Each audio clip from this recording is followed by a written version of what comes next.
Hello, everyone, and welcome to another episode of the War Report. We have quite the episode in store for you today. A lot of stuff about the situation in Russia and Ukraine, the brawl in the Black Sea, I suppose we could call it. But before we get into that, we have a little bit of Middle Eastern news. We'll start out with where the show really started in Syria. So, taking a look here, you know, while the entire world is focused on the Donbass and Crimea and the Russian-Ukrainian border in that part of the world, what you have right now is quite the contrast from last week, where you have some pro-government forces pushing into the greater Idlib area once again. Apparently, Russia dropped luminous balloons from its aircraft just about 2 hours ago, as the time we were recording this. So Hmm. it's about early morning in Syria as the time we're recording this. I think it's about 4 a.m. Over there. So just put that in context. And of course, you have Turkish aligned groups and near Afrin and Manbij in that area that they've occupied in northwestern Syria, and also some actions along the um, so-called SDF controlled zones, along with the other occupation zone they have in northeastern Syria.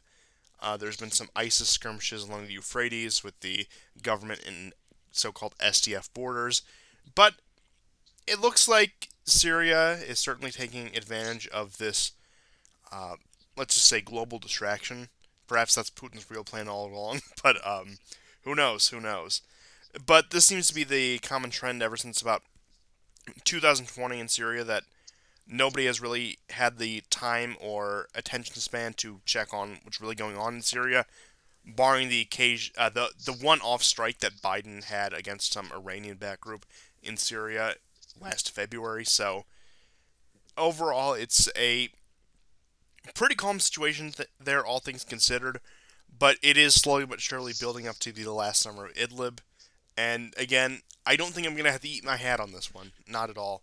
But you did mention there was quite a bit of news out of Yemen. Well, not quite a bit, but a significant amount of news out of Yemen. So we can move on to that if you don't have any further thoughts on this Syria nonsense. Yeah, I only have one or two things to say about Syria, and that is, besides the American troops being pushed back by Russian forces in the northeastern section of Syria, there has been an attempt by ISIS to free their their prisoners from the SDF, which has failed, and not much else, except the big news is that Syria, Iran, and China are now talking. The Iranian president visited Russia. He might still be there, but he was there certainly yesterday, and they want to join. Uh, what is it? The OTCO? No, the TSCO. Uh, CTSO, CTSO. Yes. or is it CSTO? It's CSTO.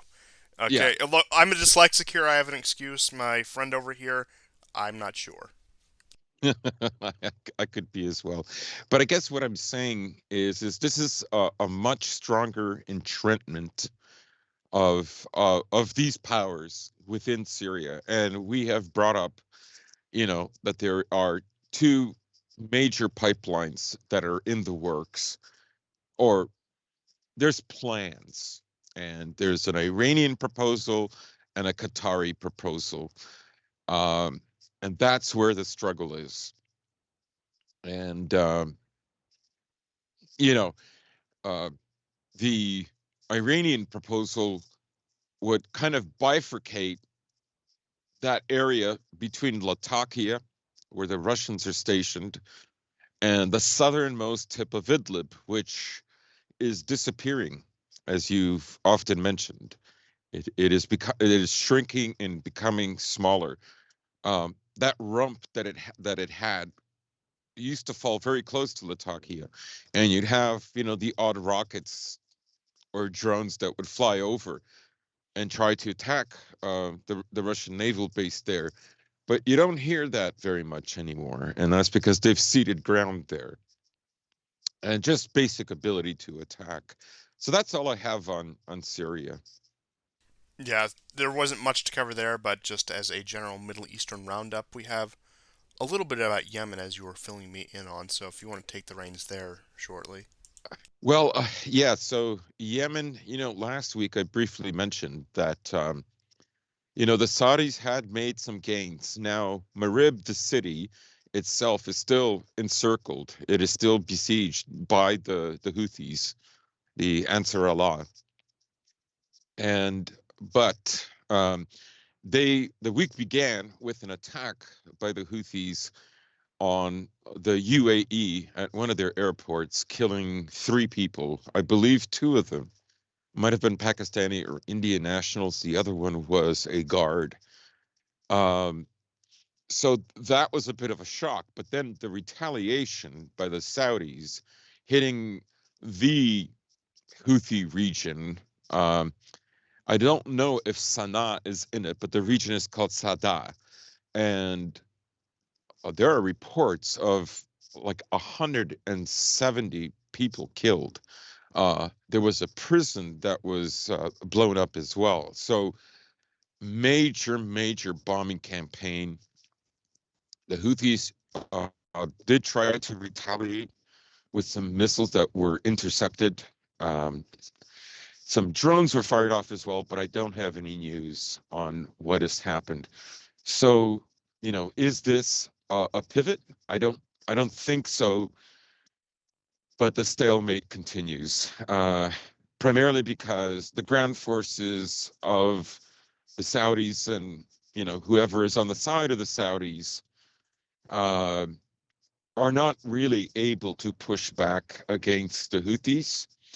But then the Houthis, they will make significant gains. They will attack Saudi Arabia proper.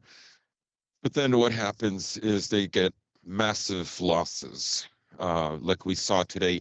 I really haven't seen an attack like this in a few years, to be honest.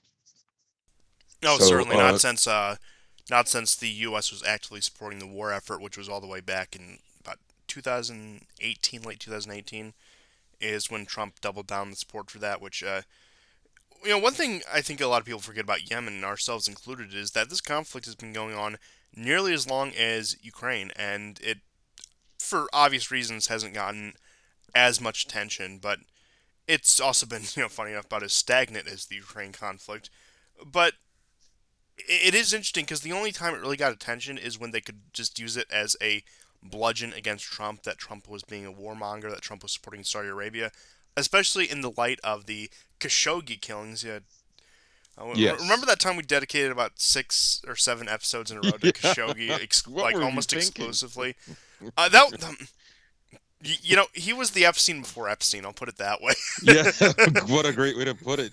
Like, yeah, he was the dry run. That's my new theory. I came up to just on the spot at 8:57 p.m. Eastern Time on Friday, January 21st, 2022, which just means it's as of yesterday was just as a side note, Biden's first anniversary in office. And I heard that he exceeded expectations by surviving his first year.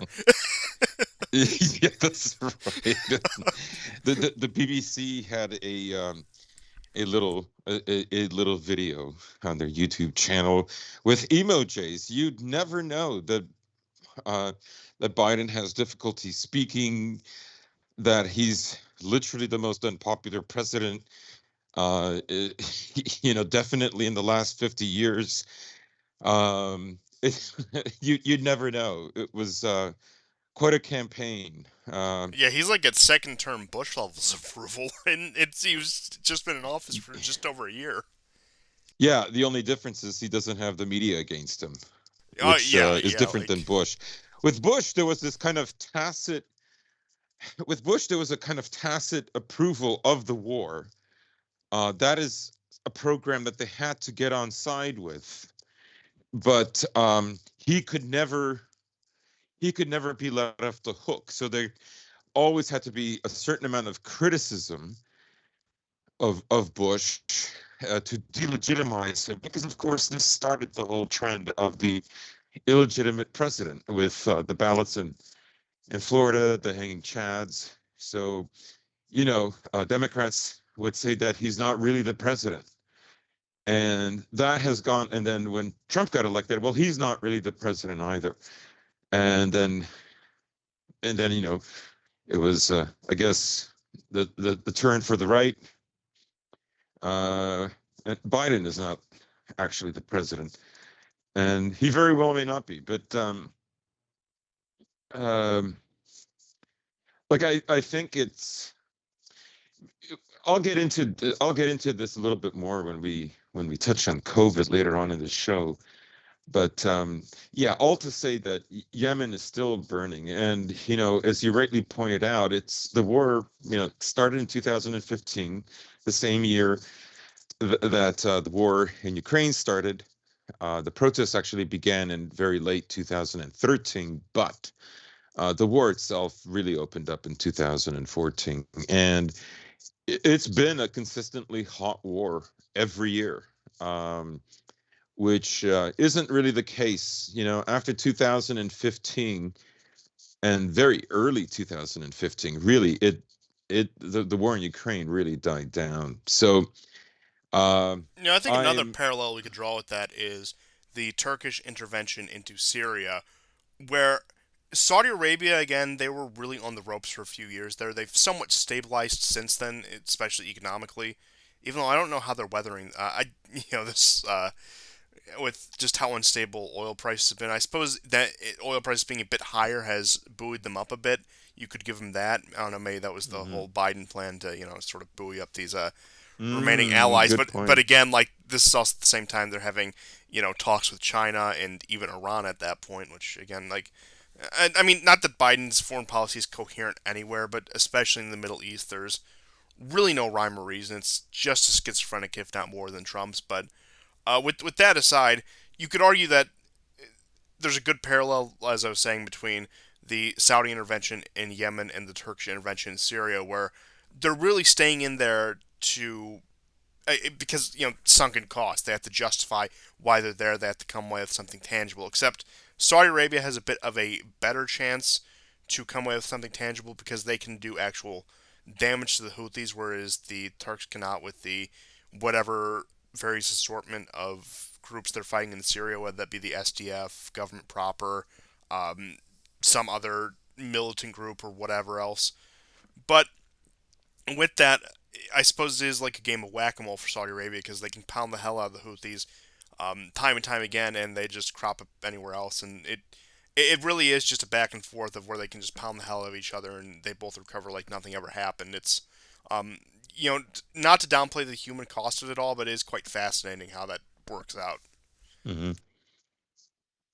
But I suppose with all that being said, we can move on to the big news of the show, which is did you know that Ukraine is about to be invaded? Did you know that Russia is? Yeah, Did you know that Putin is about to declare the Tsarist Soviet Empire 3.0 or whatever it is at this point, and that NATO needs to stand up to him to preserve LGBTQ CIA rights in the Ukraine, but Germany is like it's like when the mustache man was in power because they're cooperating with Russia by not allowing weapon shipments to go to this basket case of a country, which but I mean I just want to put it this way, and not that these people have any concrete standards, but does Ukraine not qualify for an arms embargo on the level of like a Libya, Iraq, or Iran with just how unstable it is? And again, that's not even like my personal biases against Ukraine aside, but in terms of just how lawless some parts of the country are, and again with Russians are big in weapon trading and weapon smuggling. Aren't we supposed to fear them? You think that there would be at least some sort of arms embargo on Ukraine that's just internationally enforced because not even that they're trying to punish Ukraine, but that they're at least exercise a bit of common sense. Because if nearly any other country were in this position, there would be some sort of arms embargo on there. But there's just simply Mm. not this time. But Germany has blocked the passage of British weapons to Ukraine through German territory. Same with apparently even Estonian weapons, and there's just Yes.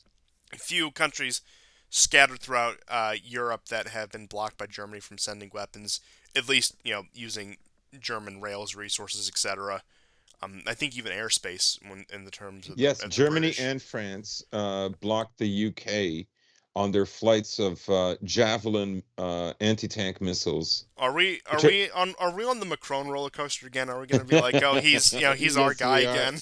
But like, but before, and of course, it's the same week he's doing the whole passport thing in France, which we'll get into some of that sort of stuff. How like they're tightening the screws in places like France and Germany, whereas they're loosening up the Anglosphere, which is a kind of the opposite of what you expect. But I actually have some Yeah, thoughts on that I'll save for probably much later in the show after we dissect this Russia Ukraine issue beyond any reasonable means before completely make mincemeat out of this, but or mincemeat if you will. But um, I'm way too proud of myself for that one, so I think it's time to move on and I get into the actual news. So there is an amassing of Russian troops on the Ukrainian border in recent days. Now, of course, you also have the weapon shipments that we were discussing to Ukraine. You have Zelensky talking out there. Zelensky actually went on Twitter and had the audacity to call Ukraine a great power. So, uh, which one could argue, out of his entire career as a comedian, that's probably the funniest joke he's ever told. yeah. Um, but with all that being said, he calls Ukraine a great power. He's trying, but one would say failing, to really stir up some sort of national unity sentiment in Ukraine, especially with his middling popularity, to really drive something of. It's not a mobilization exactly because again war hasn't broken out yet, but to drive something of a, let's just say, civic mobilization, trying to really gin up nationalist pride in order to defend the country from Russia.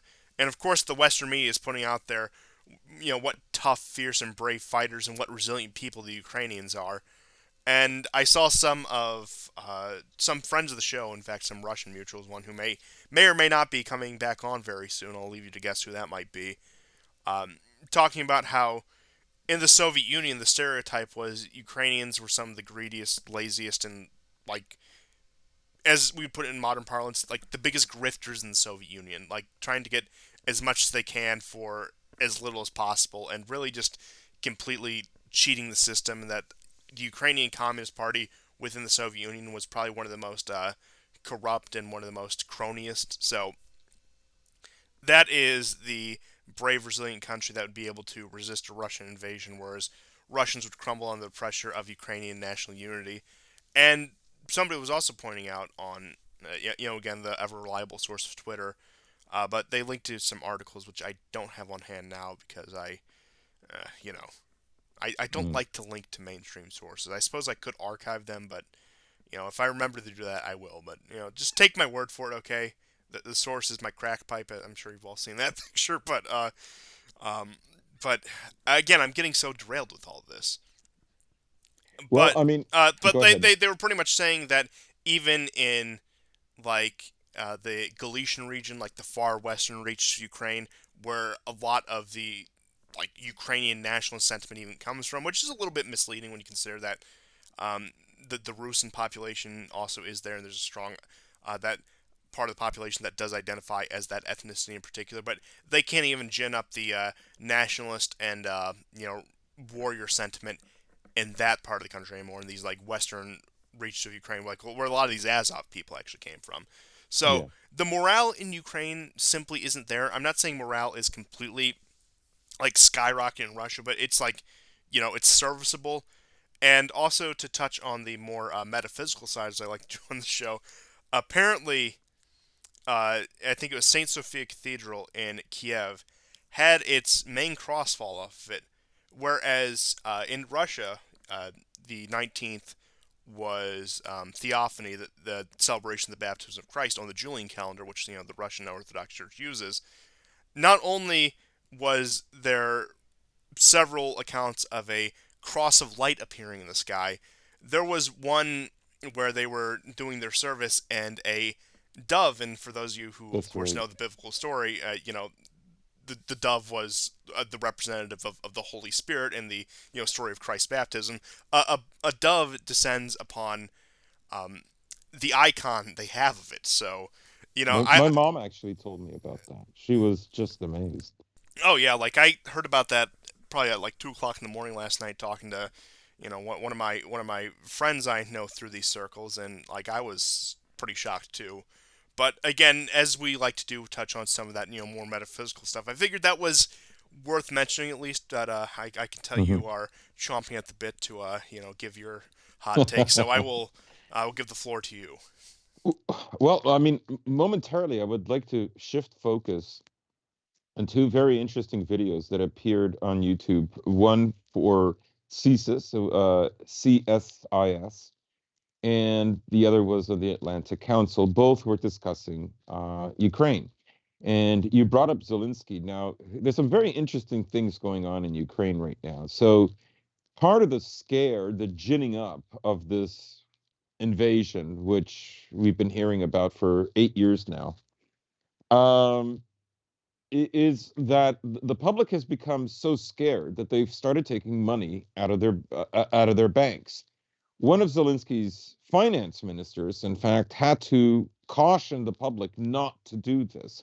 They would cause a run on the banks and possibly a financial disaster. So that had to happen. Now we'll get into cracks in divisions that are have already started forming within NATO and the EU, which we briefly touched on when we brought up France and Germany. But there are cracks within Ukraine proper. So it hasn't received that much attention, but Poroshenko is now under investigation and is in a lawsuit for treason. This is not a small crime. Now, of course, many Ukrainian leaders have used the court system as their bludgeon. And when they've been deposed, whoever takes over does the same thing. So, and I'm paraphrasing basically what the guests on the show were saying. So it's not me bad mouthing Ukraine. This is coming out of their own mouths, as it were. So the main problem is that, and what's got them so upset, particularly the video from CSIS, is that this does not show unity, and this is a very bad sign. And um, Arseniy Yaseniuk was on the show. He made a brief 10, 15-minute appearance, and he it was quite hilarious because he said, the only person who thinks this is actually good, what Zelensky is doing, besides Zelensky, is Putin. So he was completely irate. Now there was an American, I forget his name. He appears on many. He's an older gentleman. He appears in many of these videos. He has a rather long face and dark hair. He appears to be somewhere in his late 60s at least, or maybe early 70s. I've forgotten his name, but um, anyways, he was in favor of what Zelensky was doing, but I pay attention to what the Western media is doing, and if the Western media is doing nothing, it means Zelensky's messing up, essentially. So, Zelensky needs to bring his ratings up because the only president right now who's got lower ratings than Biden is Zelensky. And an election is coming up, and so what better way to appear strong, vigilant for justice and the law and so on and so on, like he's not beleaguered, is to uh, you know put Poroshenko behind bars. Now it's not likely that Poroshenko is going to go to prison based on his connections, and he has very many. But it's all to say that there is division within Ukraine. As I mentioned, people are now so afraid of an actual Russian invasion that they're pulling money out of their banks, which is causing economic woes that don't need to be there.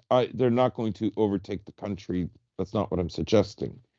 But it's a possibility that if it continues, that's something that could happen. Anyways, But there is division, both within EU and NATO. The defense secretary or the defense minister for the UK, Ben Wallace, had an article where he mentions that he is tired of explaining to his European counterparts what a straw man is, when it is that he mentions that NATO is a defense contract,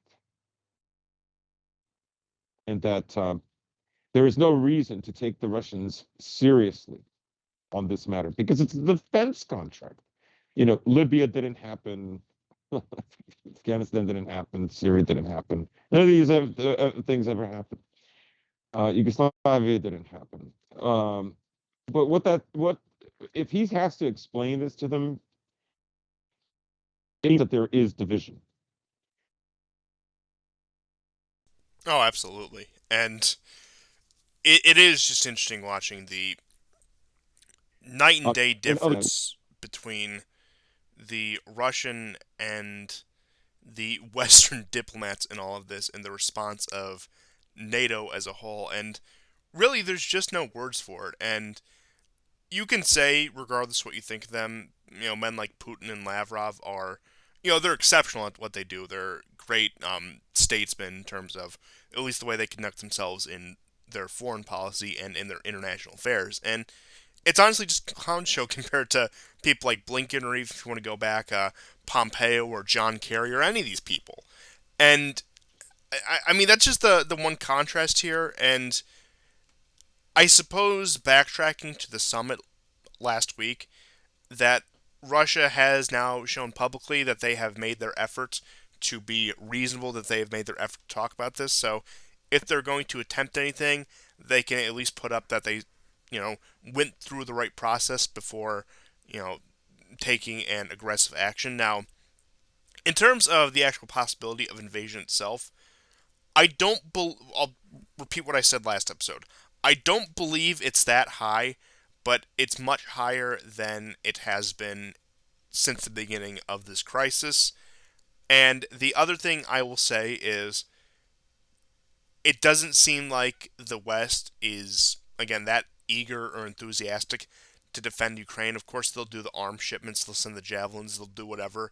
But it doesn't look like any Western country is eager to, defend Ukrainian soil. In fact, there were reports of British troops trying to leave the country and the British trying right. to get their troops out of the country before anything happens. And it goes down to, as a point you made several times on the show, just starting just a few years ago, that once Crimea was lost, Ukraine became practically worthless to the West, to NATO, because again they were not going to get that NATO naval base in Sevastopol, so therefore it's useless. It's a lost cause, and even with Germany, who had so much investment in Ukrainian land, even Germany is starting to turn its back on that, which I think is probably one of the most telling signs that um, Ukraine has been more or less given up on by any serious players in the West, insofar as serious players in the West actually do exist. And isn't this, especially on the anniversary of Biden's ascension to office as most popular president and the vaunted return to normal, isn't this just the sweetest thing ever for a certain Hmm. subset of people that may or may not include us and the audience of the show, that Mr. Return to Normal, the state of the world under him has been the most multipolar it has been probably in at least a century. There's Yeah. just there's something so rich about that because again, you guys know our thoughts on Trump, our general thoughts on Trump, and I'll still come outright and say it. I would have preferred a second Trump term to Biden. I still stand Yeah. by that. But there is something so rich and honestly was only possible under an administration like Biden to what's happening to the state of the world in the American empire right now really could have only played out under, again, a president like Biden. Right.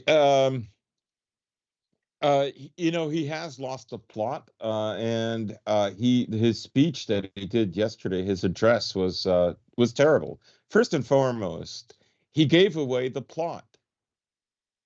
Uh, he said, if there's a small incursion into Ukraine by the Russians, then they'll probably be successful, and there's a debate within, again, another crack, about what to do about that.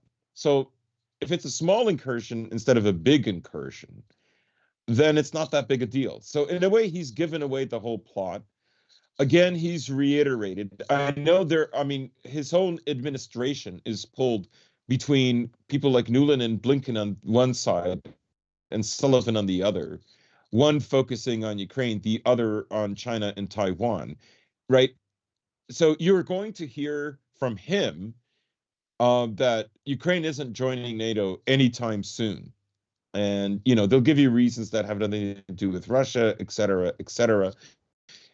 And then an unnamed official within the Pentagon or in his administration, probably Newland, will say Ukraine is going to join NATO, and there's nothing that the Russians can do about it, etc.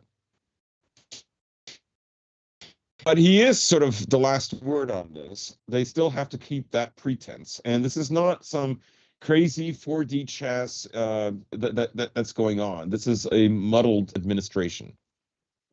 So much so that, after these talks were over and, Blinken was in Ukraine, before leaving Europe, he asked Lavrov to have a meeting today in Geneva at the Wilson Hotel, named after the U.S. president. Now, Oh, what it sweet only irony lasted there. for an hour and a half. It only lasted for an hour and a half. So not much probably was discussed. Some people were hoping that Blinken would go hard, but after the meeting, Blinken looked depressed. I wouldn't describe Lavrov as joyful, but he did not look like Blinken. And I think this whole thing has to be understood in a certain way, and that is that for Russia to get America to even sit down for the most absurd request that you could imagine from the Americans. And like, I don't know, it's in like over 70 years. For that to happen, for America not to laugh it off, is already a sign of weakness. Unless there's some incredible plan within a plan by the Americans, right? Um, it's Which not requires there. QAnon levels of faith in Biden. Yeah. Now, I think one of the reasons you can tell that there is no great plan within a plan, and that the Russians are aware of this, is because they want the answers written down. That is also partly why Blinken and Lavrov met today, right?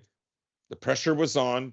We want we want your response written down. The Russians do not expect America to concede anything at all. What they want is it's America to commit it in writing. Okay. So this what is happening, I think, for the first time is usually America, to buy time, would get the Russians going around in this rabbit hole where the Russians would dutifully follow them, hoping for some kind of a breakthrough. We're going to have not the talks, but the talks about the talks that are coming up. And the Russians are circumventing this right away. And they're saying, look, I want your response. I don't care what your response is. I want your response written down. And none of them look very good after these meetings. They don't look particular, unless they're incredible actors. It's not a good sign. So the whole point is to demonstrate something that America doesn't like, and that is to show that America is weak, or it is weaker than it purports to be. The other thing I want to mention that I think Russia has been developing to come to this crescendo, and yes, Afghanistan has a big deal to do with it, but this day was inevitable, um, is that Russia in 2013 uh, was began the process of de-dollarizing from the Americans. Now, before someone says, "Oh yeah, but that's hardly going to make a dent in America," you're right, and it's not really designed to make a dent in America. What it's designed for is so that America can't make a dent on Russia.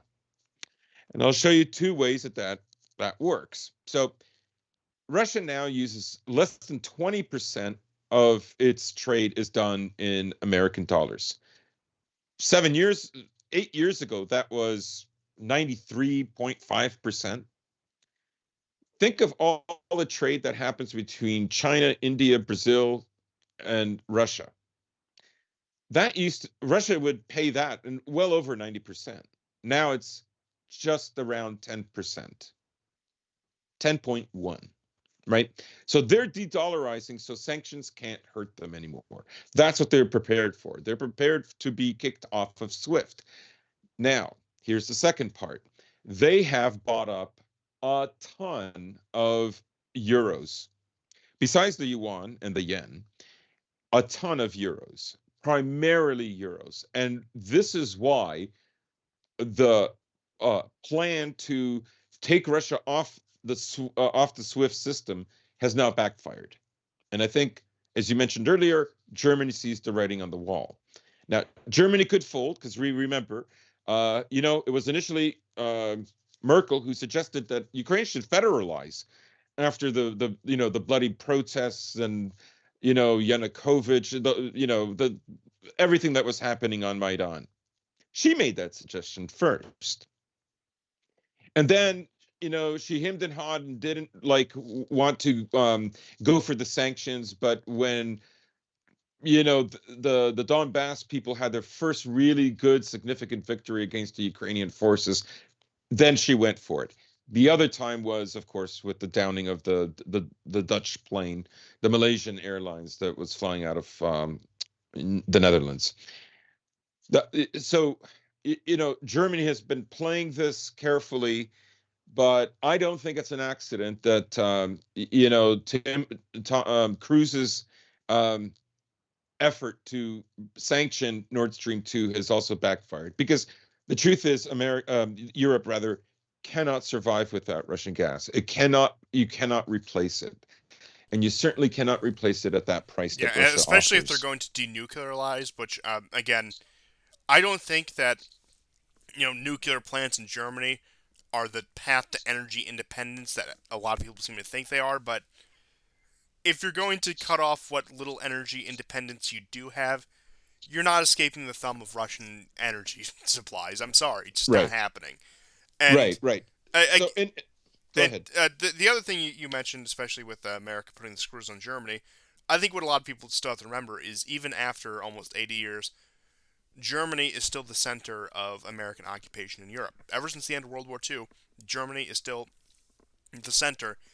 They are still arguably the guinea pigs for a lot of social experiments Hmm. that go Hmm. on in the rest of the world. The Germans are a thoroughly conquered people to this day, Yeah. and I think they are starting to somewhat slip out from under that grasp because of just the state of the American empire worldwide. But they're still firmly under the thumb of the American empire and probably will be until its collapse. But again, there are avenues to ease that burden. There are avenues to try to make it a little less painful, and it looks like they're taking them. But I think people do have to remember that probably out of any country in the world, maybe a few exceptions apply. America could probably come down the hardest and the fastest on Germany. Yeah, yeah. On the other hand, America knows that the EU is, for all intents and purposes, like NATO, but maybe less so, is an American project. And if you hurt Germany, you're going to hurt all of Europe. And Europe, I don't think is ready for this. Europe is not ready for war. Europe is not ready for faster um, this accelerating decline than they've been experienced economically the last 10 years. That's not in the cards. And I think America is afraid that it could lose allies, or lose the plot, as it were, in Europe as well, particularly in the EU. Um, as far as invasion goes, my guess is the only invasion we're probably going to see, unless there's a psyop, and the psyop from the Americans is there's a strong possibility, because you know when America is doing their patrols from Estonia all the way down to Poland, back and forth, and then they fly equipment into Ukraine, and they sent one special team force, and then some instructors, and so on and so on and so on. The real buildup is happening in Ukraine. That's where the real buildup has been. So there's a lot of projection. So I think when you catch them saying Russia's going to invade, I mean, in a sense, America's the one that needs the war more than Russia does. I don't think Russia wants anything more than what there is.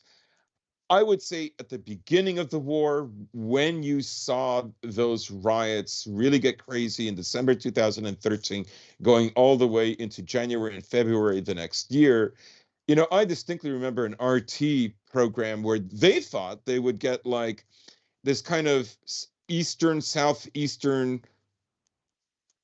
sector of Ukraine, which would go basically from Odessa up to Kharkiv, and all of that would go. Now that never happened. So I Yeah, think, that vaunted, what is it, Novorossiya?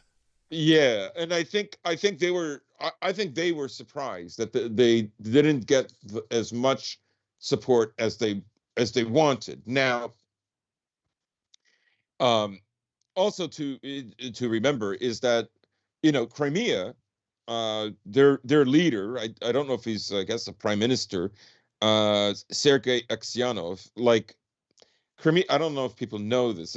Crimea was always like semi-autonomous. It has its own parliament, right? In the same way, let's say Scotland has its own parliament.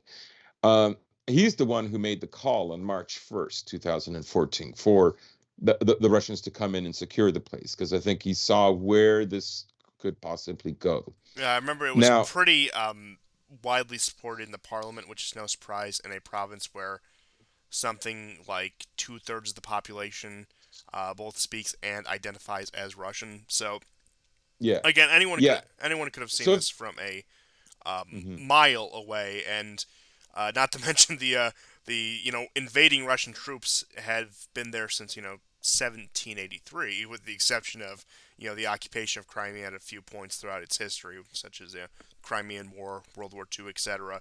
But that's where those scary little green men came from. Those troops who have been stationed there since before the American Constitution was ratified. Just to put it in perspective.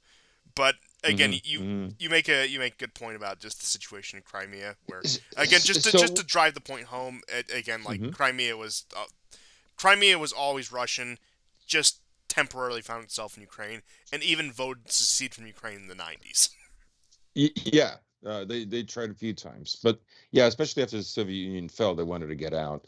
Now, so I guess what I'm driving at, if the real the real invasion that we might see might only be an agreement for the contact line that divides Donetsk versus the rest of Ukraine, Lugansk and the rest of Ukraine, where it is now, and that those two provinces essentially become a part of Russia. The Duma is already now considering drafting an idea of how that is going to work, right? They've already made claims that if you bomb Russian citizens there, you're going to pay a price for it, right? And of course, Russia is fully aware that if there was a bloodbath, if Ukraine bombed Crimea, if it did what it did to eastern Ukraine, no one would have shed a tear for them, right? So Russia knows that there's no support. Only they can, support other Russians, essentially. So I would say if there's an incursion, the only incursion will be again, short of a psyop, will be that those two regions where uh, Russian-speaking people or people who might even be Ukrainian but speak Russian but consider themselves in the larger context of the Russian world, as it were, would rather be in Russia than in Ukraine. One of the things that, of course, American think tanks are afraid of is that as Ukraine becomes more and more unstable, as they become more and more unhappy, there could be another Maidan, which could favor the eastern regions. The eastern regions will never want to share power with the western regions of Ukraine ever again. They will want, I think, to cut off. Now, I should mention that Baerbock, who was rabidly anti-Russia, had that interview with Blinken on, I believe it was the Atlantic Council. She has shut up. She has gone to Russia. She went even to the art gallery Tretskayeva. I forget the name. You can see some icons by Rublev in there. In any case, she was very conciliatory, so there was no antagonism whatsoever. And I do not find it surprising now in hindsight that, Germany has blocked Estonia from sending arms shipments into Ukraine. Um, so, yeah, my guess is, unless there's a PSYOP, um, I don't think we're going to see anything, because the whole point, even with her meeting him, and Macron is going to be going to Moscow as well. Um, the emphasis will be on Ukraine, living up to its agreement in the Minsk Accord that was signed, which would give those regions more autonomy. Now, considering what happened in Crimea, or considering other groups like Hungarians, Rusins, Slovaks, other groups within Ukraine that may not be happy, Ukraine could be worried about more secession, because they know, as I said, they know that unifying the country is not always easy, particularly in what has been probably the most stressful time in the last 8 years of its history. I mean, there have been worse, I understand, but let's say in the last 30 years, this is probably the most stressful.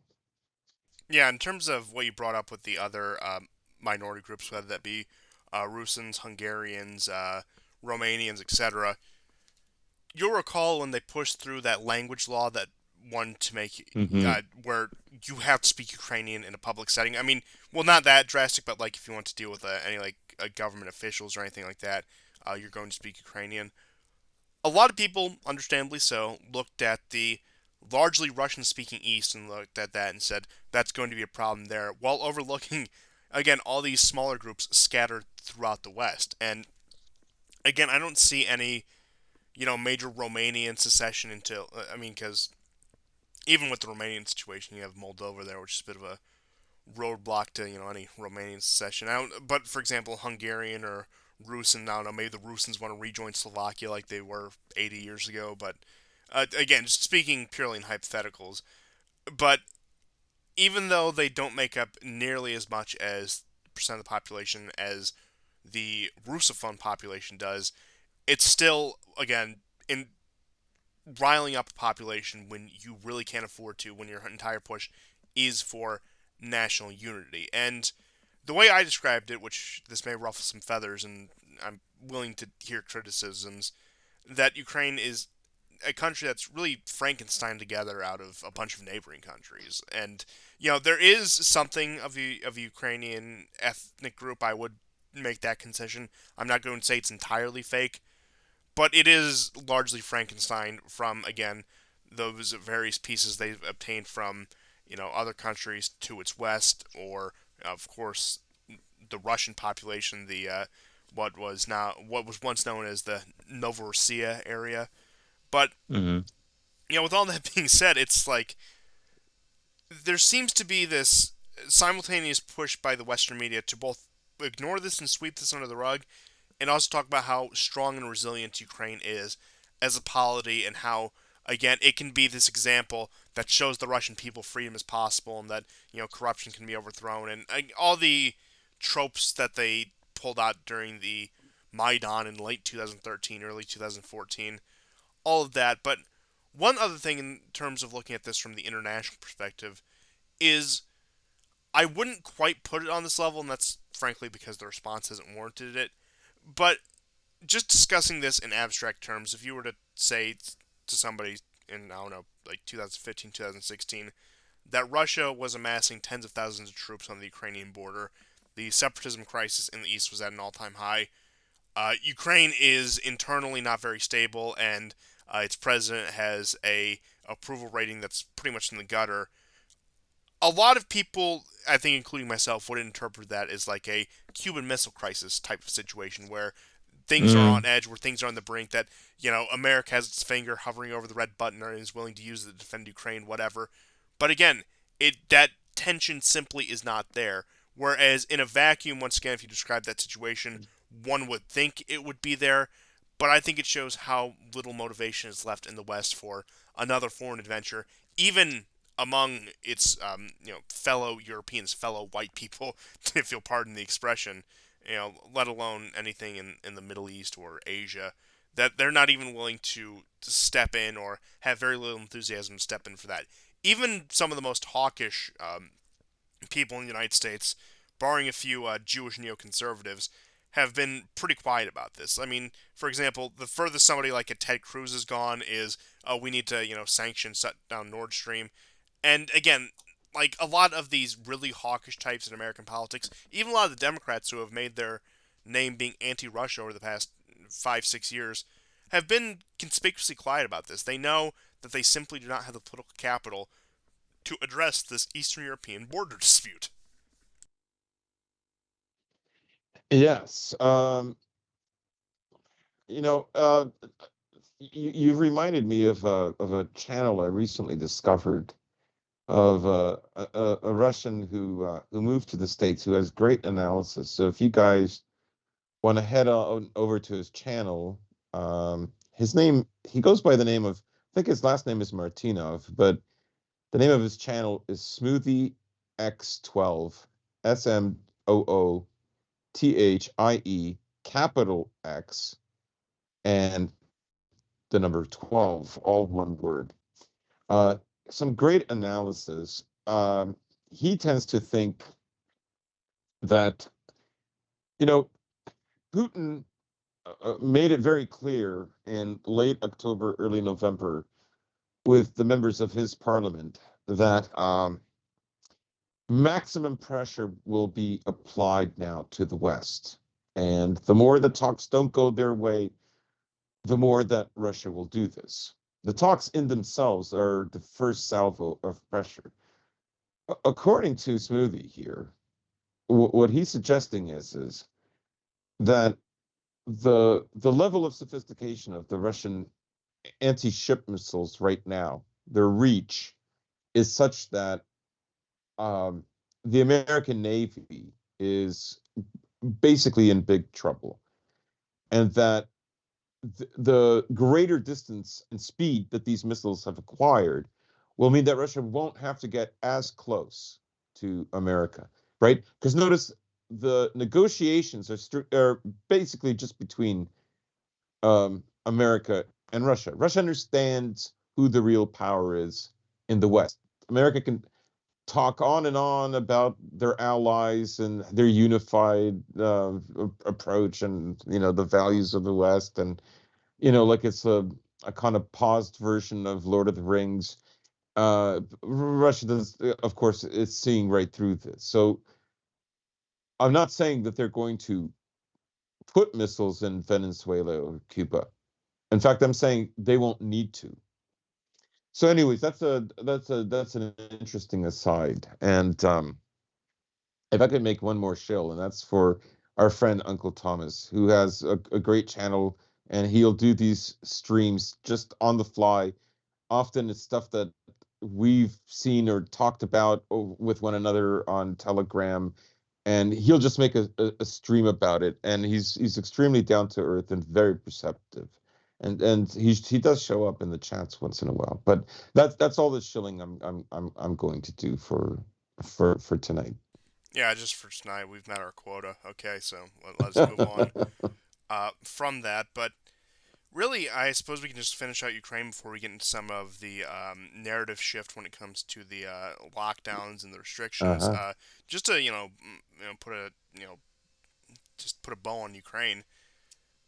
My general prediction is there may be some military skirmishes. I generally agree with you that it could just be a further legitimization of the separatist regions, with Donbass and Luhansk receiving more autonomy, if not some sort of referendum to join Russia. I think that's a bit far flung for now, but again, things have escalated much more rapidly than I would have ever expected, so I suppose the jury's still out on that. But with that being said, I think it's already happened, and if it hasn't, I think we're going to see again it manifest in a much more concrete way that the West has folded on this. And I think the key to that is Germany's refusal. I think when it comes to coordinating any sort of effort on the European continent, and you could even go all the way back to Yugoslavia with this, yeah, Germany and France are, again, the big players in the European continent, and you would need their cooperation. Both of which, again, were pro-intervention in Yugoslavia in the 90s, if we're using that as a general parallel, which I think it has its flaws, but again, just to make the point.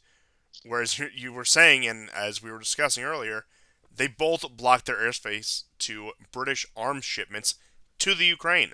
The Ukraine, Hmm. you notice I call it, but just hammer that point home. But point being is, neither of them look like they're going to budge on this. They both have much bigger domestic issues to deal with, as does frankly the United States and the UK for that matter. And with all that being said, is I think Ukraine has been left in the dust. I think they're more or less at the mercy of Russia now. Again, I don't see Russian tanks in Kiev by the end of winter, beginning of spring. Nothing like that, but I do think Ukraine will have to make some major concessions. Maybe it will be the vaunted federalization that was proposed so many years ago by Merkel. But unless as you were saying, Biden has some, or the U.S. regime has some master plan up its sleeve that's just waiting for the right moment to deploy, which again, I think it requires QAnon levels of faith in the current regime, which, again, it's just as absurd, if not more absurd, than QAnon itself. Uh, I think Ukraine is left to the mercy of Russia, which once again I do believe will probably result in some degree of further federalization. And that's all I have to say. And maybe again something like um, if not stated, but an implicit guarantee that they will back off of European integration into NATO and the European Union. So it could be something along those lines. Those are just my general speculation. As time goes on, things will obviously become much more clear. But if you have any final thoughts or predictions on Ukraine, the floor is yours. Yeah, I mean, I echo what you're saying. Uh, Ultimately, Russia does not want like a country that it shares a history and a religion with, and its history is also part of the same origin story. It does not want like that region and those people to be a permanent enemy forever. And generally speaking, what America wants, or what the West has wanted for the last 2 centuries versus Russia, is, I'm going to say it, is unnatural. Like it takes enormous effort, right, to try to stop Russia. And in my estimation, as great powers go, they have earned their position. Um, so I don't think Russia actually, Ukrainians might feel totally different about it, but I think they're absolutely wrong. Russia doesn't want to see them suffer. Um, it does not want a permanent enemy on its border. It has always sought buffer states. Um, Also, Russia is not capable of taking on the burden of Ukraine. Financially, cannot do it.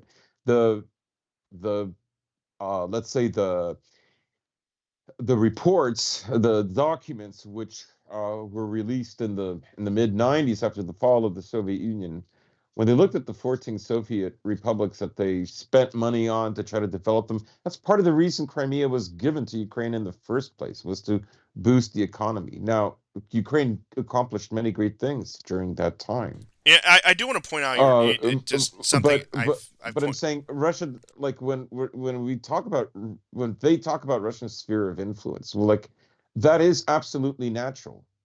That is natural. It's like saying there should be no American influence on Mexico or Canada. That's absurd. That's an absurd idea. But just as you were mentioning about Ukraine, something when it came to investment in the post-Soviet era, I looked at the numbers one time, and in 1992, the first year the Soviet Union was officially dead, Ukraine had a population comparable to that of France or Germany, the largest land area in Europe, excluding Russia. Um, Very fertile land, natural resources such as coal and iron. I mean, it had the capacity to be a great player on the European continent had it been properly developed. But I do think a large part of that was that there simply was not the unity to develop that country. Of course, the vulture capitalists were devouring the entire former Soviet Union at the time, so driving that in the chaos. But when you look at Ukraine again, like it's easy to call it a basket case, which I frankly do, but there was just a blip on the radar in history where it could have been again maybe on par with I don't know maybe even just like to Polish standards today. And when you look at it from the Ukrainian perspective, which I can sympathize with, it is almost a like it is a shame what happened to that country. The fact that it was just driven into such a hellish state in such a short period of time, and unlike its neighbor to the east, Russia, it wasn't able to even somewhat dig itself out of that hole. Hmm. Hmm. But that's all I had for Ukraine. If you want to move on to some of this major narrative shifts when it comes to the lockdowns and the Yeah, mandates no, and that's whatever. all I So have on Ukraine. I feel like I'm already repeating some of my points. Yeah, no, that's it for me. that's bound to happen on a topic like this. But moving on to our last topic of the show and some of the things I'll get into.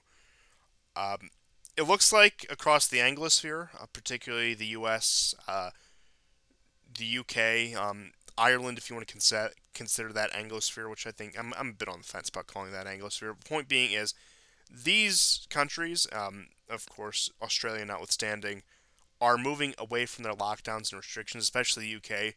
Boris Johnson has taken quite the hit, of course, with his scandals getting pointed out that he was holding these parties his official residence during the height of the lockdowns. And it looks he's more or less come out and said, "Well, we're going to return society to normal. Everything is over. We've done all we can."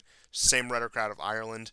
You had the court case for the mandates for federal employees heard today, and it was ruled in favor um, of the people trying to strike it down. So it looks like the mandates for federal employees take the you know what has also been struck down. The only one that's really gotten upheld is that medical workers are required to have it under the um, OSHA standards or whatever standards you're trying to enforce now.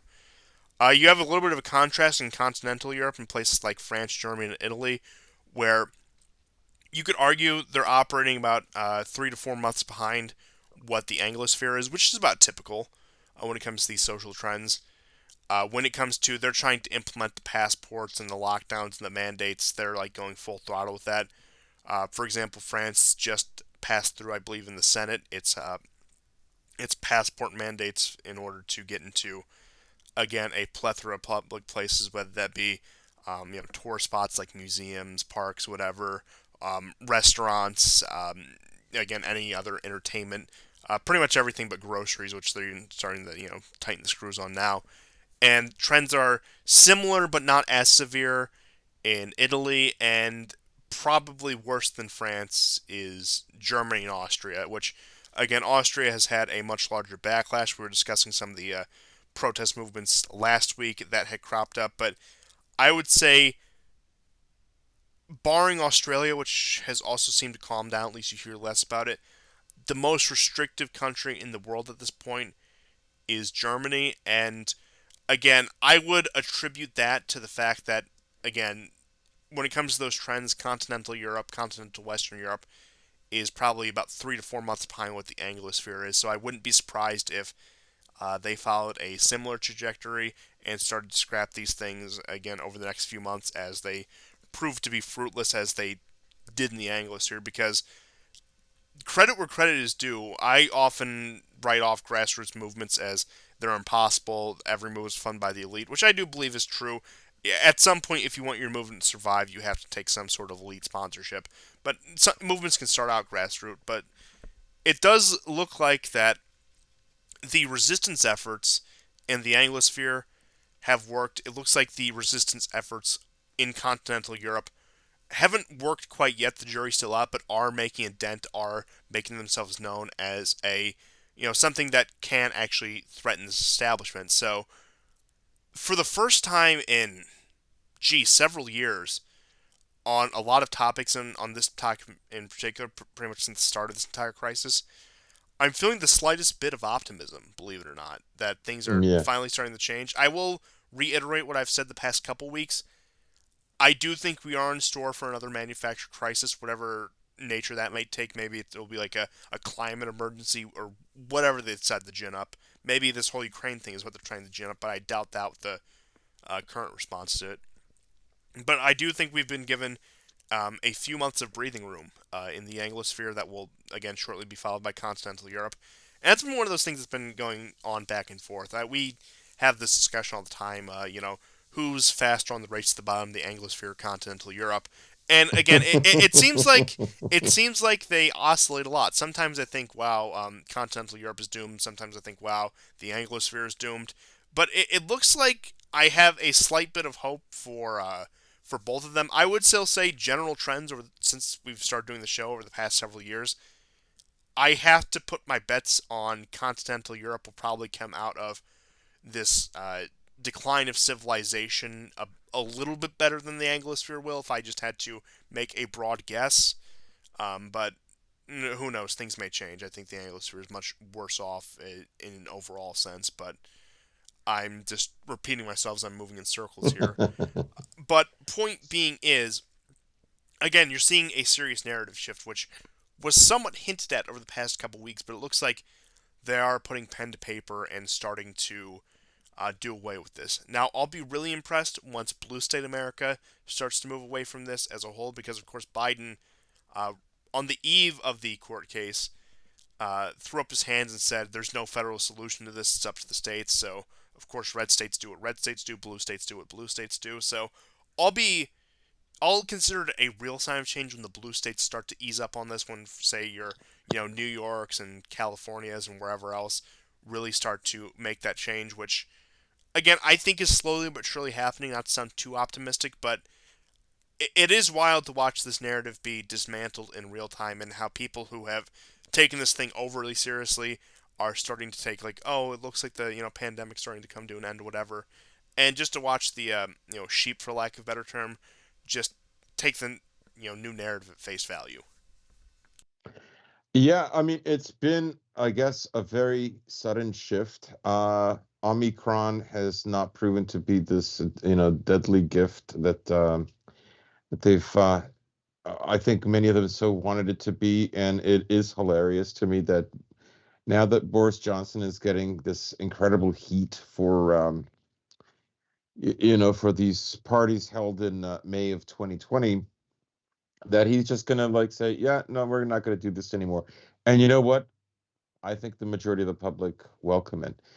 Um, yeah, I do want to point something out when, in 2020, when we were discussing this, and there were a few times in 2021 as well, we remarked about how hilarious it was that the libs early on, of course, were terrified that if this really was as bad as some were speculating, because of course it was their scientists, and libs love science, that this could give a solid moral platform for for Trump to reduce immigration, and that terrified them. And I mean, this happened in Europe as well, particularly the UK. They know where their future voter blocks are coming from. So there's that, and of course there was a 180 uh, pivot that was accomplished like within 2 days. Within 2 days. And the second time that happened was with the vaccine. We've all seen, the memes on Twitter, the side by side screenshots where I'm Yeah, not taking the vax. I'm not. I'm not taking the Trump facts. Yeah, and we discussed how um, that in many ways that like libs would not have taken the vax if Trump had won the election. And in a sense, I don't know if I mentioned for sure. Like I had thoughts, but I don't know if I mentioned them on the show. But I often thought that um, in getting Trump ousted had much to do, perhaps, with the vax, right? Because like the big institutions, the big corporations are on Biden's side. The media is on Biden's side. They're not on. They were never on I Trump's think side. another key thing is I don't think a Trump administration could have gotten FDA approval of it. Yeah, there's that. Like his own base was hesitant, and there was no way that the libs, which we saw 4 years of them claiming Putin won the election for Trump. I don't, they were not going to, they were very adamant about it. They were not going to take the vax. And what I found interesting this week when I was listening to another AA stream is Morgoth said the same thing. In a sense, okay, if you want to believe that there was something pre-planned, and you can see that there are documents in 2019 and earlier about rolling out vaccines and so on, and this was a ticking time bomb. It was going to happen. Um, that Trump had to get ousted for this to happen. In a sense, the mandates, the lockdowns, the vaccine mandates, the green passes, in a sense, that is more important, like, than Biden himself winning the election. Like, getting rid of Trump was the only way this whole thing could have become successful. So it didn't, like, it's not Biden himself particularly. Anybody that could have won over Trump or believably won over Trump is what matters. So where does this lead me to? What conclusions? Well, you know, um, in one of the chats that I'm in, I won't disclose which one. Um, everybody was, I wouldn't say elated, but they were very, very hopeful. It has been 2 very difficult years. I understand that. But, the way I put it was, well, you know, uh, there are children that are vaccinated now. We're not really that sure about this vaccine. 178 soccer players have died after taking the second dose of one of these vaccines. And I have to read stupid headlines about how global warming is making babies more susceptible to cardiac arrest, cardiac problems. Give me a break. Increased use of marijuana could have been the cause. It's like, I mean, the empire is absolutely farcical at this point, right? More And absurd than any I empire understand that long has ever term. existed. I am saying that Yeah, I definitively. mean, and Any I empire. keep saying this. It's the first empire with Disneyland. I rest my case. Anyhow, um, uh, so I guess where I'm going with this is that, well, look what they normalized. They normalized lockdowns. It ain't over. I mean, Australia is really an exception to the Anglosphere. Canada, I don't think is fully decided which way it's going to go. I hope they go the American route. Now, and you mentioned Macron, and you mentioned some of the other. Austria now is fully on with mandatory vaccinations. They are going to say if you don't get vaccinated, you could end up in prison. In Greece, if you're 65 and older and you're not vaccinated, you will be month Quebec in Canada. You're going to pay a tax for not being vaccinated. I think what like to use the overused um, image of the boiling frog. They're just turning down the heat a little bit. I don't consider this.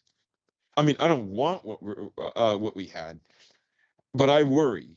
Um, I think they accomplished a lot. They accomplished a lot of victories. They saw a country where a third of its cities were burnt down, a media that excused that, and then would tell you that these were not super spreader events, but Trump rallies were. The the the just the lies that were told and how much was put up with, and then to continue all of that in 2021 with mandates and vaccine mandates. I don't know. I feel I don't feel very confident about the future. Oh, neither do I, but I will I say think a couple of points in favor of. victory. I think like they need some to some degree, right? They're thinking like it was a run. We established this. I mean, all the laws that they set up, the state of emergency, that's not going to go away. The state of emergency isn't going to go away. Like they can always fall back on them. Like I said, they've created a new normal. 80% of Canada is fully vaccinated. I mean, and many older people, they will need the vaccines. I'm talking about 65 and older forever because to some extent, they've compromised their immune system. We know now that Omicron, you're more likely to get it the more vaccinated you are.